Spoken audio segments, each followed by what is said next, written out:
لیکن یہ باتیں تب سمجھ آئیں کہ جنہوں نے یہ حالات دیکھے ہوئے ہوں، جنہوں نے کبھی یہ حالات دیکھے نہیں ہیں، جن کو ٹماٹر پتہ ہے کہ درجن ہے اور انڈے کلو میں آتے ہیں، تو وہ آپ کی اور میری یا غریب عوام کے مسائل کیا سمجھیں گے؟ کہ گردنوں میں سریا ڈالا ہوا ہے. اور میں یہی ہے کہ آپ اپنی گرمی میں کھڑے ہو کے یہاں پر ڈیوٹی کر رہے ہیں اور اندر گوچی اور ارمانی، پر اب تو گوچی ارمانی بھی پرانا ہو گیا، تو بڑھیا برانڈ آ گیا. وہی چہرے، وہی لوٹے، ادھر سے بھاگے ادھر سے بھاگے، جیسے بکریوں کا ایک ریوڑ ہے جس کو ہانکا جا رہا ہے کہ ہانک کے پہلے آپ اس 2018 کا جو تجربہ کیا کہ آپ پہلے اس پارٹی میں آ جاؤ، ٹھیک ہے، وہاں پر آپ جا کے پوچھیں، سب کو یہی بولا کہ ان کو ہانکا گیا ہے. ابھی پھر کیا یہ ہانکا ہوگا کہ ہانکا جا کے اس پارٹی میں چلے جائیں؟ وہ پارٹی آ کے کیا کر لے گی؟ مطلب آپ وہاں پر دیکھیں علیم خان جس کا آپ سب لوگوں کو پتہ ہے، فواد چودھری جو پارٹیاں بدل کے اب وہ اس پارٹی فواد چودھری کل بڑے پریشان لگ رہے تھے، چہرے ان کے وہ سب ڈرامے ہیں اور سمجھ بھی نہیں آ رہی کہ ظاہر ہے عوام میں جائیں گے تو ووٹ تو نہیں ملیں گے، کچھ بھی ہے ظاہر ہے، آپ ایک ہے تو صحیح، تو وہ بس ایسے دکھانے کا کہ مجھے بڑا دکھ ہوتا ہے. یہ ایسے ہوتا ہے، آپ کو نہیں پتا، دیکھا نہیں ہے. ایک وہ کیا کہتے ہیں سستا ٹوٹا پٹا عاشق بھی ایسی ایکٹنگ کرتا ہے. پاکستانی کے لیے بالکل بھی بجٹ نہیں ہے. تمہیں کوئی چیز نظر آئی ہے عام پاکستانی کے لیے؟ اس میں کیا عام پاکستانی کے لیے؟ آپ کو میرا ٹیکس کا پیسہ بے نظیر انکم سپورٹ میں دے دیا ہے اور وہ بھی نہیں پتا کہ حقداروں تک پہنچ رہا نہیں پہنچ رہا. 2700 سے مجھے سروے کر کے بتائے نا کہ اس بے نظیر انکم سپورٹ سے جس کو 3000 کی سپورٹ ملی ہے اس سے اس کی زندگی میں کیا بدلاؤ آیا ہے. جی دیکھیں عوام کے حقوق پہ جو ڈاکہ ڈل رہا ہے وہ تو 75 سال سے ڈل رہا ہے نا، کہ جس وقت ہمیں روشنی کی ضرورت تھی لالٹین ہار گئی تو پھل جیت گیا، تب سے یہ کہانی شروع ہوئی تھی. تو عوام کے حق پہ ڈاکہ ہی ڈالا گیا ہے اس بجٹ میں بھی، اور بالکل بھی عوام دوست بجٹ نہیں ہے. اگر آپ کو کوئی ایک مجھے شک یا ایک پوائنٹ مجھے بتا دیں تو میں مان جاؤں گی کہ عوام دوست بجٹ ہے. بجلی کی قیمتیں دیکھ لیں، سبسڈی دی ہوئی ہے بجلی کی، ان کو مطلب وہ جو ان کے پیٹ بھرے ہوئے ان کو اور انہوں نے کتنا کھانا ہے بجلی کی، جو آ کے پہلے ہی عوام کی الٹی چھری سے کھان اتار رہے ہیں، آپ نے ان کو سبسڈی دے دی. میں تو دیکھیں جی بجٹ جس وقت شروع ہوا تھا اور انہوں نے بجائے کہ اپنی کارکردگی بتانے کے لیے واپس سے راگ ملہار گانا شروع کر دیا تھا، میں اٹھ گئی تھی. مجھے ان کی آواز کانوں میں چبھ رہی تھی اور اس کتاب سے وہاں پر بیٹھ کے غصے میں بلڈ پریشر سے پنکھا جل رہی تھی، کھولا نہیں تھا میں نے. شکریہ. صحیح کہہ رہے ہیں، وہ تو بالکل ہی پرائیویٹ، ان کی تو بڑی بری حالت ہے. ایون پرائیویٹ سکولز دیکھ لیں تو وہاں پر ٹیچرز کی 16 ہزار، وہ بھی انگلش میڈیم. اگر وہ تو ویسے اگر آپ دیکھیں تو یہ کہ ہونا چاہیے. دیکھیں ریاست ماں کی طرح ہوتی ہے، ان کو ہر چیز پہ نظر ان کی ہونی چاہیے. یہ نہیں کہ اگر یہاں پر احتجاج ہوا ہے تو آپ نے پکڑ کے بڑھایا، باقی لوگوں کو بھی دیکھنا چاہیے کہ کیا ہے. اور یہ کہ فیکٹری ورکرز کو اور ان کو بھی فیکٹری مالکان کو پابند کرنا چاہیے کہ بیگار کیمپ نہ سمجھیں کہ اوجڑی کیمپ لگا ہوا ہے اور لوگوں کو 12 ہزار روپے میں پورا دن آپ بٹھا کے کام کرواتے ہو، وہ نہیں ہونا چاہیے. سالوں کا سب سے اچھا بجٹ قرار دیا ہے اسے، آپ کہہ رہی ہیں اچھا نہیں ہے. کیوں مصدق ملک سرٹیفائڈ سچے ہیں؟ آپ یقین کرتے ہیں ان پہ بولنے کو؟ تو کچھ بھی بول رہے ہیں. وہ ان سے پوچھیں نا مصدق ملک صاحب سے کہ ان کو ایسا کیا لگا ہے کہ یہ وہ 75 سال کا تاریخی بجٹ ہے. مجھے صرف یہ بتا دیں میرے بجٹ کی کسی بھی اعداد و شمار، ان کے جو اشاریے اور IMF نے یہ بولا وہ بولا اس ریٹنگ میں یہ آئے، مجھے صرف یہ بتا دیں کیا عوام کو صاف پانی پینے کو ہے؟ کیا 18 گھنٹے اور 24 گھنٹے کی لوڈ شیڈنگ ختم ہوگی؟ کیا ایک انسان جا کے عزت سے اپنی روٹی کما سکے گا؟ کیا میں اپنے کراچی کی بات کر رہی ہوں، زمزمہ کی گلیوں میں 14-15 سال کی لڑکیاں رات کو 12 بجے نہیں کھڑی ہوں گی؟ اس بجٹ سے کیا ہوگا؟ اس بجٹ سے کچھ بھی نہیں ہوگا. صرف اپنے سر سے اتارا ہے اور یہاں پر آ کے بولا ہے یہ جو ایک ٹولہ موجود ہے اور بڑی جلدی سنیں کہ ان کی بھی وہ کیا کہتے ہیں بریک اپ ہونے والا. دیکھیں اس کو ابھی وہ میں کہتے ہیں نا کہ ابھی جو کتابوں کو پلندہ دی ہے جس کو پڑھنے کے لیے مجھ جیسے کو تو کم از کم 3 مہینے چاہیے، لیکن ہم نے 3 دن میں پڑھنا ہے اس کو. الیکشن کی تیاری اس کو میں جا کر دیکھوں گی.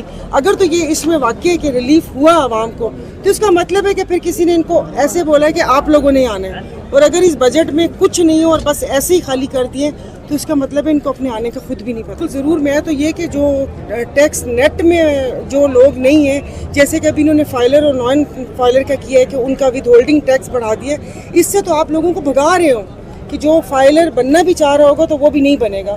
وہ نان یہ تو یہ چاہتے ہی یہی ہیں کہ نان فائلر کی اس میں اضافہ ہو اور نہیں ہو. تو باقی یہ کہ نہیں ہے، سیریس نہیں ہے. اگر سیریس ہوں تو پھر یہ کہ ٹیکس نیٹ میں لے کر ہم مثال تو دیتے ہیں اس ملک کی اس ملک کی جہاں کہیں بات آتی ہے تو وہاں پر یہ ہوتا ہے. کیونکہ جیسے پچھلے دنوں میں نے اسحاق صاحب کو PIA کے پائلٹس کے ٹیکس کے لیے کہا کہ ان کا 38% ٹیکس کٹتا ہے ان کی پے کا, تو وہ انہوں نے بولا ہے کہ وہ باہر دے ملکیں چاہیے ہوتا ہے. وہ باہر دے ملکیں تو انسان کو انسان بھی سمجھا جاتا ہے. باہر کے ملکوں میں ساری سہولتیں موجود ہیں. باہر کے ملکوں میں اگر میرے ساتھ کوئی زیادتی ہوئی تو میں چیخ کے بول سکتی ہوں. اس کا موازنہ ہم خود اپنے سے کیوں کرتے ہیں؟ جو آپ کا ہے وہ کریں. چلیں اگر بہت ہی زیادہ اپنے پڑوس کی مثال لے لیں جہاں پر ان لوگوں کے کاروبار بھی ہیں, تو وہاں پر آپ ٹیکس نیٹ آپ کو گوگل میں ملے گا کہ وہاں پر کیسے ان لوگوں نے ایک جو اگر چھوٹی مارکیٹ ہے تو انہوں نے ایک لمسم ٹیکس وہاں پہ رکھا ہوا ہے. ٹیکسی کی جو چھوٹی دکانیں مطلب دیکھیں, اگر پان والے کی بات کر رہے ہیں, کراچی میں پان ہو گیا 40 روپے کا, بہت اچھا سا آپ اس میں گلقند اور چیزیں ڈلوائیں گے تو 50 کا ہوگا.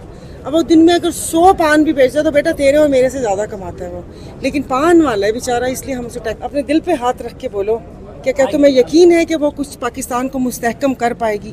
وہی چہرے, وہی لوٹے, ادھر سے بھاگے ادھر سے بھاگے, جیسے بکریوں کا ایک ریوڑ ہے جس کو ہانکا جا رہا ہے کہ ہانک کے پہلے آپ اس 2018 کا جو تجربہ کیا کہ آپ پہلے اس پارٹی میں آ جاؤ, ٹھیک ہے, وہاں پر آپ جا کے پوچھیں, سب کو یہی بولا کہ ان کو ہانکا گیا ہے.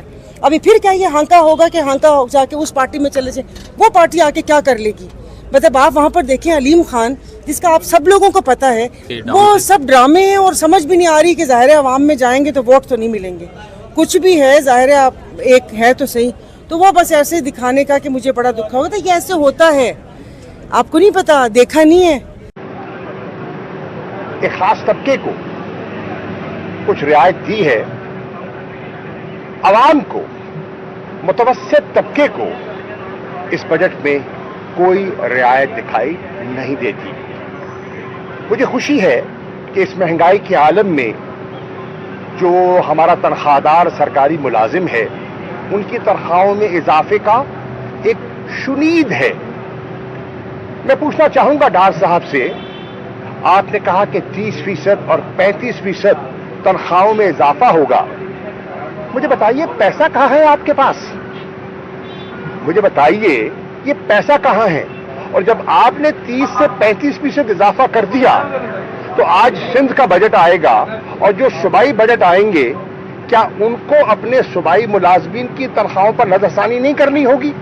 اور اگر وہ اپنی تنخواہوں پر نظر ثانی اور پینشنز پر نظر ثانی کریں گے تو آپ نے اپنے بجٹ ڈاکومنٹ میں جو 650 ارب کا سرپلس شو کیا ہے وہ کہاں جائے گا؟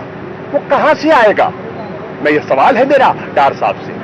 میرا ڈار صاحب سے یہ بھی سوال ہے کہ آپ نے جو federal public sector development programme میں 106% اضافے کی شنید اور نوید سنائی ہے, وہ پیسہ کہاں ہے؟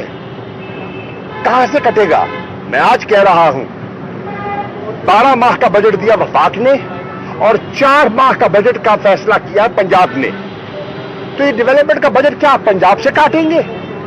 کیا پنجاب کے جو ترقیاتی رقوم ہیں وہ جو بجٹ پیش ہوگا وہاں سے کٹے گا؟ یہ قوم کے ساتھ مذاق کیا جا رہا ہے. آپ نے جو فسکل ڈیفیسٹ کی بات کی ہے 6 ٹریلین کہاں سے؟